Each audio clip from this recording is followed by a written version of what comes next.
El Señor esté con ustedes y con tu espíritu. Evangelio de nuestro Señor Jesucristo según San Juan. Al atardecer de aquel día, el primero de la semana, estando cerradas por miedos a los judíos las puertas del lugar donde se encontraban los discípulos, se presentó Jesús en medio de ellos y les dijo: «La paz con vosotros». Dicho esto, les mostró las manos y el costado. Los discípulos se alegraron al ver al Señor. Jesús les dijo otra vez: «La paz con vosotros. Como el Padre me envió, también yo os envío». Dicho esto, sopló sobre ellos y les dijo: «Recibid el Espíritu Santo. A quienes perdonéis los pecados, le quedan perdonados. A quienes se los retengáis, les quedan retenidos». Tomás, uno de los 12, llamado el Mellizo, no estaba con ellos cuando vino Jesús. Los otros discípulos le decían: «Hemos visto al Señor». Pero él les contestó: «Si no veo en sus manos la señal de los clavos, y no meto mi dedo en el agujero de los clavos, y no meto mi mano en su costado, no creeré». 8 días después, estaban otra vez sus discípulos dentro y Tomás con ellos. Se presentó Jesús en medio, estando las puertas cerradas, y dijo: «La paz con vosotros». Luego dice a Tomás: «Acércate aquí tu dedo y mira mis manos. Trae tu mano y métela en mi costado, y no seas incrédulo sino creyente». Tomás le contestó: «Señor mío y Dios mío». Le dice Jesús: «Porque me has visto, has creído. Dichosos los que no han visto y han creído». Es palabra del Señor. Gloria a ti, Señor Jesús. Bien, este domingo es el llamado Domingo de la Misericordia, por voluntad de la Santa Faustina Kowalska, mensajera de Jesús.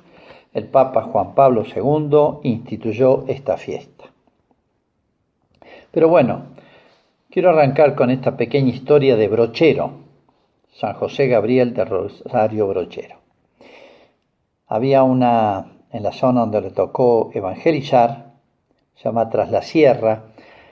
Había participado mucho en las guerras civiles, y las guerras envilecen, desatan pasiones, crean conflictos hasta familiares, la gente adquiere malos hábitos. Bueno, la cuestión es que es verdad que en la zona había bolsones, lugares donde se agrupaban a veces algunos que estaban, por así decir, penados por la ley, porque se habían dedicado al hurto, obviamente tomaban, su consuelo era eso, y tenían varias muertes en su haber. De manera que optaron a veces por agruparse entre ellos y vivir metidos en el monte, en la sierra, donde era difícil encontrarlos. Bueno, había uno muy famoso que se llamaba el Gaucho Seco, muy temido. Nadie se le animaba y andaba por la sierra haciendo de las suyas con un grupo de 10 o 15. Brochero se enteró más o menos por dónde vivía, lo fue a buscar. Cuando llegó, cuentan que él estaba recostado en la montura, el recao. Y lo vio llegar y lo trató mal, lo insultó. Dice que se levantó y sacó el cuchillo incluso. Y lo empezó a insultar al cura, a tratarlo mal. Tal vez pensó que era alguien espía, mandado por la policía, vaya a saber. Y entonces Brochero le muestra el crucifijo y dice: «A ver, insulta a este, porque este es el que te viene a visitar, este es el que te viene a buscar». El hombre, que probablemente en su infancia había tenido formación cristiana, religiosa, se quedó callado, lo invitó a bajar, tomaron unos mates, charlaron.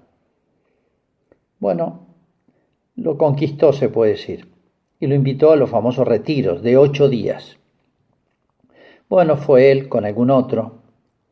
Cuando llegó el momento de la confesión, se canta esa hermosa canción, es el Salmo 50 de David. Piedad, Señor, por tu bondad, por tu inmensa compasión, borra mi culpa. Bueno, el hombre se quebró, lloró, hizo una gran confesión.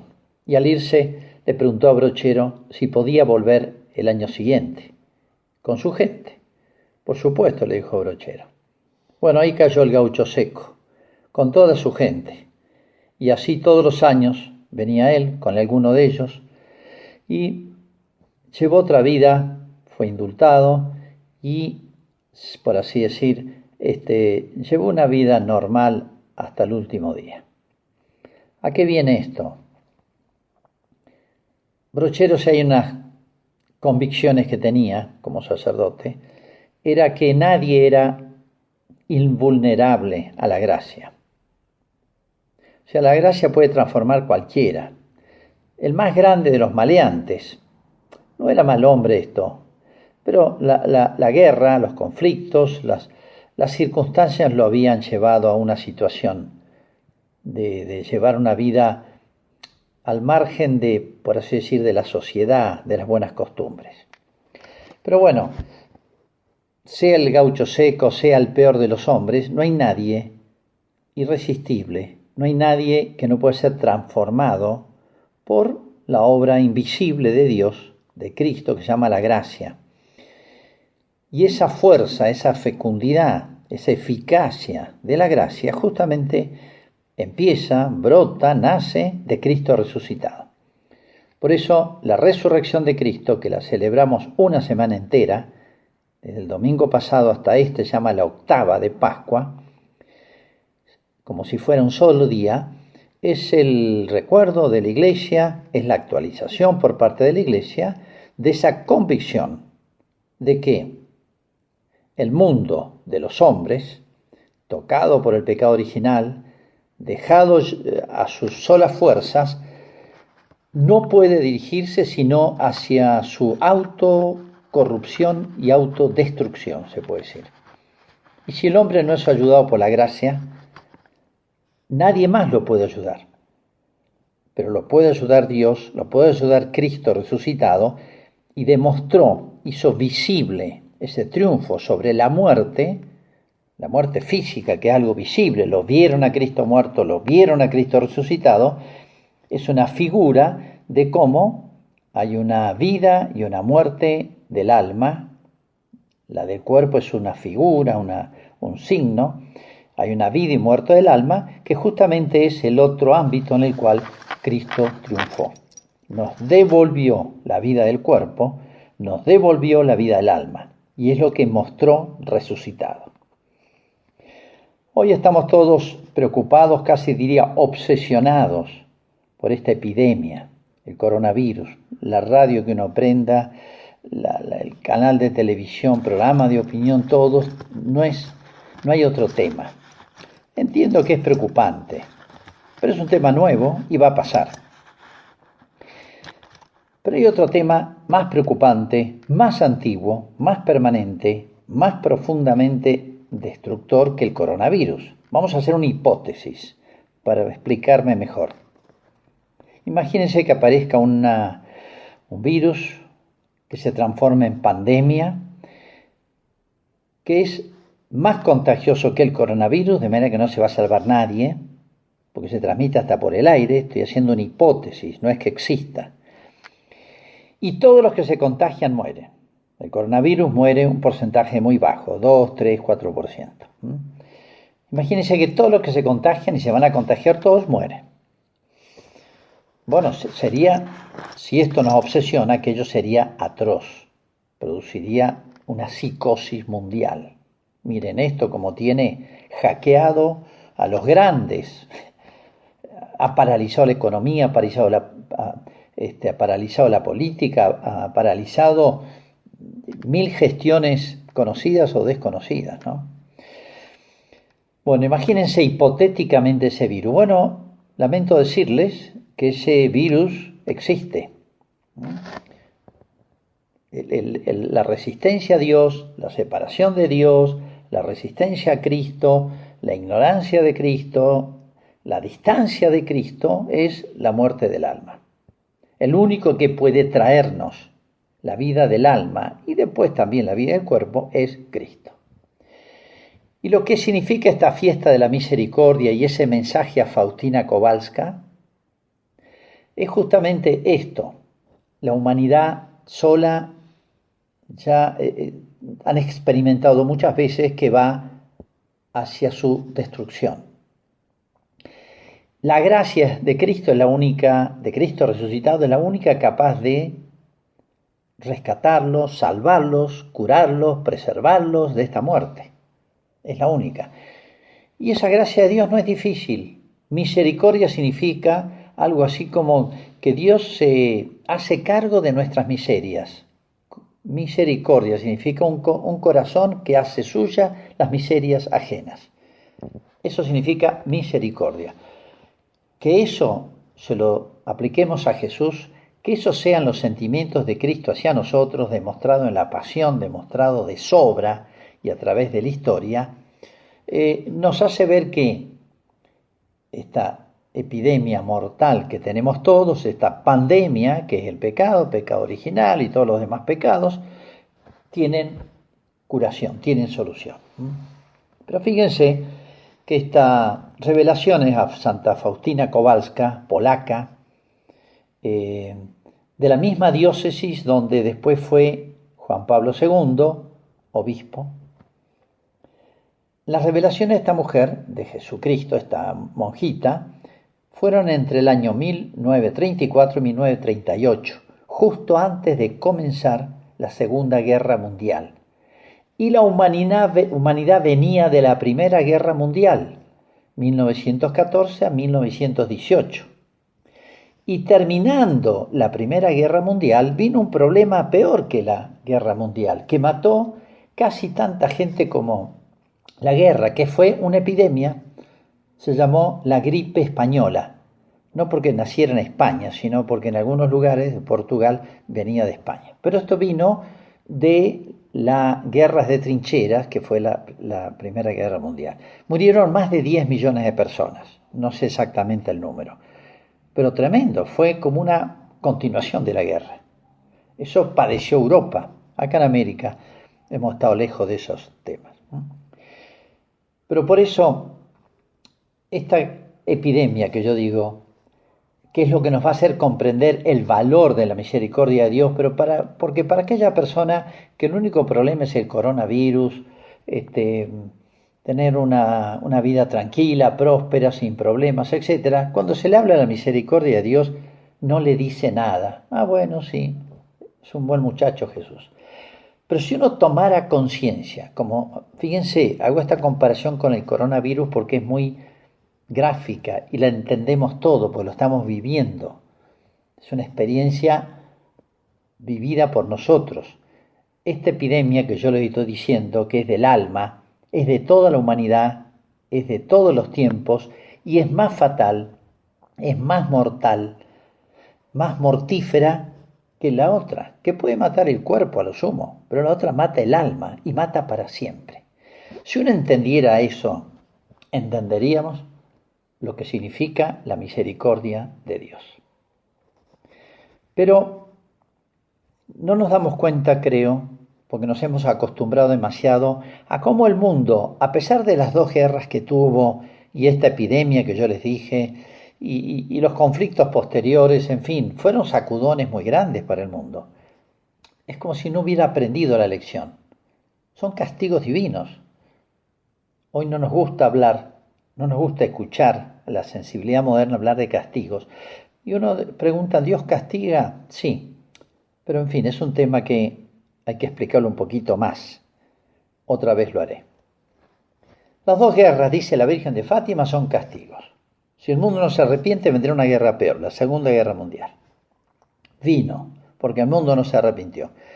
Después de la Segunda Guerra, ¿cambió el mundo? No. Así que yo después de leer Fátima digo, y el mundo después de la Segunda Guerra se puso peor. Digo, en cualquier momento va a venir otro castigo. Y no es ocurrencia mía, no es que el cura es medio duro, es medio áspero, sino que quiero remitirme a palabras autorizadas y actualizadas. Uno, famoso mensaje de Fátima, la tercera parte del secreto de Fátima, se los voy a leer, y les voy a leer unos textitos de Santa Faustina Kowalska, cuyas revelaciones han sido avaladas por la Santa Sede, por Roma. ¿Por qué? Porque el mundo se ha acostumbrado a una especie de estado de rebeldía contra Dios y la ley de Dios, la ley natural, todo lo que sea divino y lo que sea humano, que es criatura de Dios, que es el orden natural. Y esto no se ha transformado, porque toda la historia han habido pecados individuales, de personas, sobre todo pecados de debilidad, eso desde Adán y Eva. Pero los pueblos antes de Cristo, o los pueblos que no conocieron a Cristo, bueno, tenían más disculpas de sus extravíos, de sus locuras. Cuando uno estudia la historia de los pueblos antiguos, ve atrocidades. Pero bueno, no conocieron la ley de Cristo. Pero una vez que vino Cristo, se mostró quién era, dio tantas pruebas de quién era, la autoridad que tenía, a qué venía, mostró, hizo visible a todo su pueblo Israel, con milagros en abundancia y la resurrección de su cuerpo, se mostró resucitado, pasó haciendo el bien, demostró una sabiduría extraordinaria, fascinó con su doctrina, y todo el cristianismo, toda la doctrina de Cristo se difundió por el mundo, por Europa, y dio frutos de humanidad y de sentido de Dios y de sentido de la familia, de la sociedad, de la justicia, de la ley, de la autoridad, de la mujer, del varón, de la educación. No hay tema que no lo haya abarcado la enseñanza de Cristo y no haya sido capaz, no haya tenido fuerza de transformar el mundo. El cristianismo ha dado muestras de que es capaz de transformar el mundo para bien, haciéndolo más humano. Bueno, después que Cristo enseñó, habló, mostró a través de los siglos su obra, que el mundo renuncia a eso, es otra cosa. Que aquí los indios de América o los pueblos bárbaros no conocieran a Cristo y vivieran salvajemente, bueno, nadie les enseñó otra cosa. Pero nosotros conocimos y hemos visto los frutos de la enseñanza de Cristo. Por eso es más grave nuestro pecado. Y ahora nuestro pecado no es de debilidad, sino de malicia. Y no es pecado individual, sino pecado de las naciones. ¿Qué quiero decir con el pecado de las naciones? Cuando todo un pueblo, en sus dirigentes, en sus autoridades, que de alguna manera reflejan lo que el pueblo es, porque el pueblo los elige en este caso, se complota contra Cristo, se complota contra la ley divina. ¿Y qué nación de la tierra no lo hace hoy? Sería redundante que yo les hablara de todos los males de hoy que se están legitimando desde los gobiernos, desde el Estado, desde la autoridad. Y no solamente en la autoridad política, también en las universidades, en los centros de difusión de cultura, como son los medios de comunicación, etc. Bueno, hay una responsabilidad común acá, de todos. O sea, son como pecados de las naciones. Como Dios va a hacer un juicio a cada persona en particular, las naciones son juzgadas y Dios hace justicia y muestra que Él maneja el mundo, no los poderosos de la tierra, Él maneja el mundo, hace justicia premiando y castigando las naciones. Digamos, cuando las naciones se portan bien o mal, lean el Antiguo Testamento, lean el Nuevo Testamento, lean los profetas y esto lo van a entender perfectamente. Se llama el juicio a las naciones y Dios adelanta su juicio, porque en el juicio final, el juicio particular, cada uno rendirá cuenta de su vida, ¿no? Pero las naciones no van a existir como naciones después, entonces Dios tiene que hacer justicia, eso que tanto reclamamos ahora, y la hace. Y por eso manda o premios o castigos temporales. Y es lo que estamos viendo, y es lo que estamos mereciendo. Bueno, como yo les decía, Dios mandó La Segunda Guerra Mundial la permitió, dejó que el hombre siguiera su camino. Yo les voy a leer el texto para que no digan que son cosas del cura. Un texto con autoridad, que es la tercera parte del mensaje de Fátima, muy conocido, pero vamos a refrescarlo. Dice Lucía: después de las dos partes que he expuesto, o sea, vio los males de la guerra y vio el infierno, esas son las dos partes, vimos al lado izquierdo de Nuestra Señora, un poco más en lo alto, a un ángel con una espada de fuego en la mano izquierda. Centellando emitía llamas que parecían que iban a incendiar el mundo, pero se apagaban al contacto con el esplendor que Nuestra Señora irradiaba con su mano derecha dirigida hacia él. El ángel, señalando la tierra con su mano derecha, dijo con fuerte voz: penitencia, penitencia, penitencia. Bueno, esto es el cuadro del cielo, digamos. Después continúa el texto de Lucía viendo un cuadro de la tierra, que es el famoso asesinato del Papa, que lleva a la iglesia, atravesando una ciudad en ruinas, lleva la iglesia hacia la cumbre de una especie de montaña donde hay una cruz. Y ahí es asesinado el Papa, obispos, sacerdotes, laicos, etc. Bueno, pero fíjense este cuadro. La Virgen es un cuadro, es como una mirada al cielo, como se ven las cosas desde Dios. La Virgen que para el incendio del mundo, que va a ser la espada de fuego, tiene el ángel. El ángel siempre significa en la Escritura la justicia de Dios. La espada, esa de llamas, significa un castigo. La Virgen lo detiene por un tiempo y el ángel le grita: penitencia, penitencia, penitencia. O sea, la Escritura habla muchas veces de la cólera de Dios, de la ira de Dios. Nos llama la atención esto, ¿no? Pero es, yo diría, la ira y la cólera junto a la tristeza de Dios.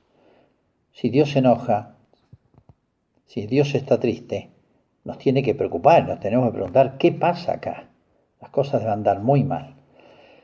Esto es mucho peor que el coronavirus, ¿no? Por eso, penitencia, penitencia, penitencia es lo que tenemos que hacer nosotros para que la misericordia de Dios se vuelque sobre nosotros. Penitencia, penitencia, penitencia. Hoy lo único que nos preocupa es el coronavirus y protocolo, protocolo, protocolo, para preservarnos de todas las posibilidades de infectarnos. Ahora les leo el texto de Santa Faustina Kowalska. Fíjense que hay como una continuidad. Y repito, esta revelación de Jesús a través de Faustina para el mundo tiene el aval de la Iglesia. Dice: es como si...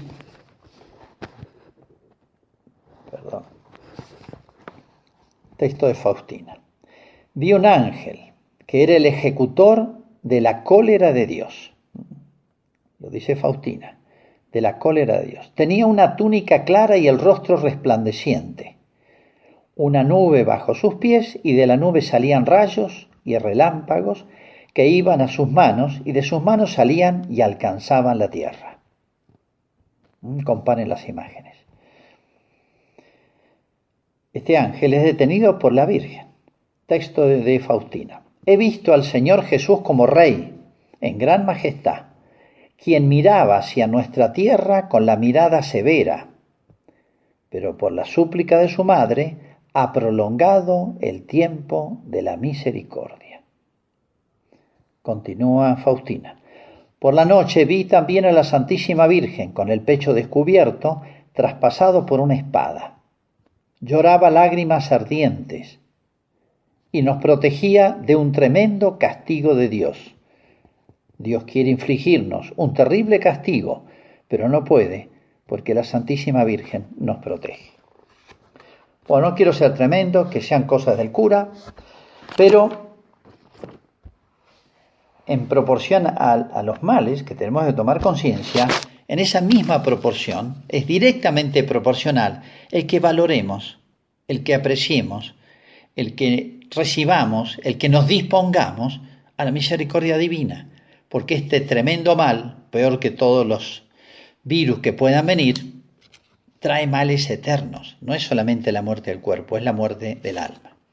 Por eso quiero dejarles este mensaje, se me ha ido el tiempo demasiado, y les leo este texto de Faustina, o mejor dicho, de Jesús, que inspiró a Faustina Kowalska. Las almas mueren a pesar de mi amarga pasión. La pasión de Cristo es una muestra de lo que le preocupamos las almas. Y justamente Él viene a rescatarlas, y puede, es un médico que puede. Les ofrezco la última tabla de salvación, es decir, la fiesta de mi misericordia. ¿Qué significa la fiesta de misericordia? Que recuerden, que actualicen la misericordia de Dios y todo lo que significa. Si no adoran mi misericordia, morirán para siempre. Y otro texto. La humanidad no conocerá la paz hasta que no se dirija a la fuente de mi misericordia. Esta misericordia no, como Dios es omnipotente, ¿qué problema? ¿Quién le puede poner límite? ¿Quién puede pensar que es pequeña, que es limitada, que... No, la misericordia de Dios es tan infinita como su omnipotencia. La misericordia es la omnipotencia perdonando. Por eso, fíjense este otro texto hermoso de Santa Faustina, para los pecadores, para los alejados, para los que los tienen miedo a Dios, los que le tienen reparo, que piensan que Dios lo va a recibir mal, para los que, bueno, de alguna manera, los pobres pecadores, como suele decirse. Deseo, texto de Faustina, que la fiesta de la misericordia sea refugio y amparo para todas las almas, y especialmente los pobres pecadores. O sea, son los principales destinatarios. O sea, si uno se siente un pobre pecador, mejor, voy a ser mejor recibido. Recuerden la parábola del buen pastor que va a buscar la oveja perdida y se pone recontento cuando la encuentra. Recuerden al buen samaritano. Que ningún alma tema acercarse a mí, aunque sus pecados sean rojos como la escarlata, aunque sean montonazos de pecados. Que nadie no le tiene asco a nadie, Jesús. Mientras más pecador, se puede decir, más me quiere Jesús. Y ha dado tantos ejemplos. Piense en el buen ladrón, en la cruz, piense en la mujer pecadora, la adúltera, etc. Bien, termino con este texto de Juan Pablo II en una memoria que él escribió, donde cuenta cosas más íntimas. Él vivió la Segunda Guerra Mundial, polaco, ¿no? La invasión de Alemania a Polonia y después la ocupación de los comunistas que duró hasta la caída de la cortina de hierro. Él experimentó la fuerza demoledora, aniquiladora, destructora de la ideología. Texto de Juan Pablo. Es como si Cristo hubiera querido revelar que el límite impuesto al mal, cuyo causante y víctima resulta ser el hombre, es en definitiva la divina misericordia. Él está relacionando por qué las revelaciones de San Faustina son justo los 4 años antes de la Segunda Guerra Mundial. Eso es lo que está interpretando. Las revelaciones de Sor Faustina, centradas en el misterio de la divina misericordia, se refieren al período precedente a la Segunda Guerra Mundial, precisamente el tiempo en que surgieron y se desarrollaron estas ideologías del mal, como el nazismo y el comunismo. Sor Faustina se convirtió en pregonera del mensaje, según el cual la única verdad capaz de contrarrestar el mal de estas ideologías es que Dios es misericordia, la verdad del Cristo misericordioso. Que lo que estamos viviendo con preocupación, angustia o lo que sea, nos haga pensar que hemos olvidado otro tema más angustiante, pero lo consolador que es saber que tiene tratamiento, hay un médico que lo cura y ese médico es infalible. Jesús de la Divina Misericordia.